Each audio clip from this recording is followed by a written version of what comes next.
So in this video, I actually want to talk about the impact of vitamin D and vitamin C, and also the weather, cold weather versus warm weather, and humidity levels, and how that affects the common cold, how that affects COVID-19, and how that affects the influenza virus. So let's go ahead and get started. So first things first, does colder temperatures make you more prone to getting the common cold, to getting influenza, to getting COVID-19?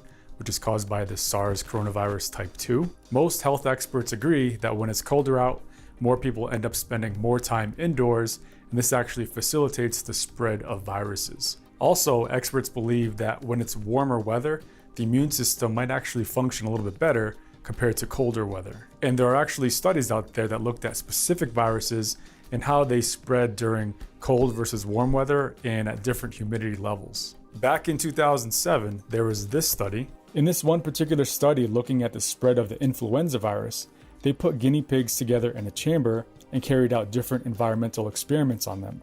They found that low relative humidities of 20 to 35% were most favorable for infection, while transmission was completely blocked at high humidity levels of 80%.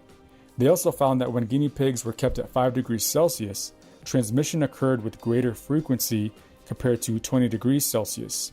And at 30 degrees Celsius, there is no transmission detected at all.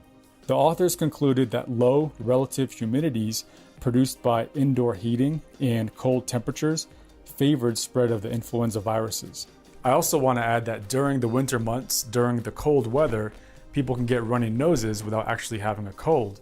But if they have a cold and they have this runny nose, those viruses can be spread easier in those secretions that come from the nose. And then people often wipe their nose without cleaning them and then shaking other people or touching surfaces, and then other people touch those surfaces. So that's another factor into why viruses spread better in the winter months. 40% of common colds are caused by rhinoviruses. The second most common cause of cold is the coronavirus, the normal coronavirus, not this novel coronavirus, aka SARS coronavirus 2. It's been shown that the rhinovirus reproduces more quickly at colder temperatures, which means you can catch a cold more quickly if you're cold. And this probably applies to the coronavirus as well. It's likely that with a combination of all these 5 factors that I just mentioned, meaning colder temperatures, lower humidity, people staying indoors more often in the winter months, cold weather causing runny noses, and our immune system being more active when it's warmer, these combination of factors likely explains why colds, flu, and COVID-19 are more likely to cause infections in the winter months. But there's likely a 6th factor as well, and that's vitamin D. Our bodies don't normally make vitamin D unless we get sunlight. In the winter months, for most of us in the world, we don't get enough sunlight to make enough vitamin D. Unless you live in a warmer climate, then maybe you are an exception. So if you aren't getting enough sunlight in the winter months, that means you have to get enough vitamin D in your diet. And if you don't do that, you'll have low vitamin D levels. Vitamin D helps regulate our calcium levels and is important for bone and muscle health. It also plays a role in regulating our immune system, but its exact role is not known. So why is this important when it comes to the common cold and the flu and possibly even COVID-19? So vitamin D doesn't actually affect viruses, it actually affects the way our immune system handles infections such as viruses. Back in 2017, there was a large study in the British Medical Journal, and it was a meta-analysis, meaning it looked at a bunch of other studies, combines all the data from each of those studies, and analyzes and interprets these numbers into one huge study. In this meta-analysis specifically, it looked at over 25 randomized controlled trials with a total of over 11,000 people who took vitamin D. In this meta-analysis, it showed that there was a significant association between low vitamin D levels and being more prone to developing respiratory infections. It also showed that daily or weekly supplementation with vitamin D had the greatest benefit for those with vitamin D deficiency. The ones who benefited the most were the ones with more severe vitamin D deficiency, specifically blood levels below 10 ngs per ml. And this decreased their risk of respiratory infection by 50% if they had vitamin D supplementation. It also showed that all participants experienced some beneficial effects from regular vitamin D supplementation, not just if they were deficient. It also showed that taking occasional high doses of vitamin D did not produce significant benefits. So the key takeaway there is that you have to take the vitamin D on a relatively routine basis for it to be effective. And these results were statistically significant with a large N of over 11,000. So what is my recommendation for taking vitamin D? The best thing that you could do is actually have your doctor check your vitamin D levels. If low, you could get vitamin D supplementation. Maybe this is done by getting more in your diet. Maybe this is done by taking a vitamin D supplement. Exactly how much you take should be a discussion between you and your doctor. I do realize that not everyone from a practical standpoint can get their vitamin D levels checked. A good broad recommendation would be to take 800 IU or 1000 IUs either every day or every other day. And it's highly unlikely that someone taking that dose every day is going to run into vitamin D toxicity.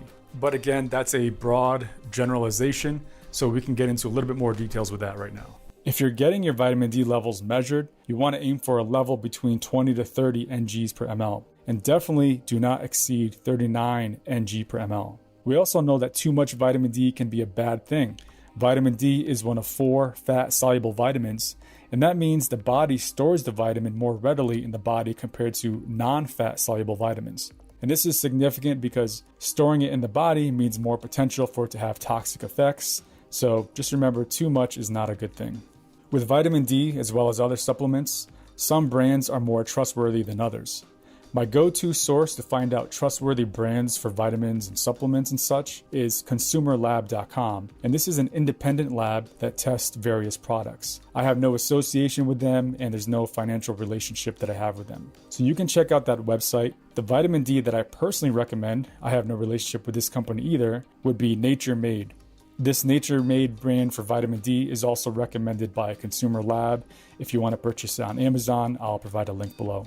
Vitamin C is a water-soluble vitamin that is important for our overall immune health. Its exact role is not known, however. It does seem to help the function of white blood cells. But again, the exact role in our body's defenses is unknown. Vitamin C is also important for iron absorption, and being deficient in iron can make you more vulnerable to infections in general.